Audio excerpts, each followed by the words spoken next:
jintużaw biex imexxu l quddiem interessi polarizzati u partiti li jeżistu fil-politika nazzjonali Maltija.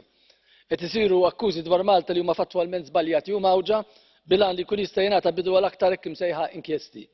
Darba wara l-oħra investigazzjoni ta' dat-tip raw kif għamlu biex iħammġu isem il-Gżira. Il-mod kif ħadem il-grupp ta' monitoraġġ fil-Kumitat Libe ta' dal-Parlament li mexxa investigazzjoni f'din linja kien imċajpar u arbitrarju. Membru ewlieni tal-grupp hi wkoll membru ewlieni tal-Partit tal-Oppożizzjoni f'Malta. Kif nistgħu nippreżentaw ruħna bħala difensuri tas-salda ta' dritt meta nippermettu li ġudizzji ta' portata kbira dwar il-valuri jsiru minn grupp li l-membri tiegħu jażlu lilhom infushom minn ġewwa u bla ebda trasparenza. Malta għandha kull ħila biex tqis l-operat demokratiku tagħha u tirriformah waqt li tirrispetta f'kollox is-salda ta' dritt. Dan jgħott għal kull qasam fejn tista' tqum xi kriżi. Il-ġimgħa li għaddiet, il-Gvern Malti kkommetta ruħu li se jwettaq bidliet leġislattivi li jirriflettu rakkomandazzjonijiet li għamlet dan l-aħħar il-Kummissjoni ta' Venezja dwar governanza. Personalment, nemmen li ma kienx hemm għalfejn dan l-impenn li jsir daqshekk malajr. Il-bidliet jeħtieġ li jiġu diskussi f'Malta fost il-Maltin mal-Maltin mhux ma' membri preġudikati ta' din il-Kamra.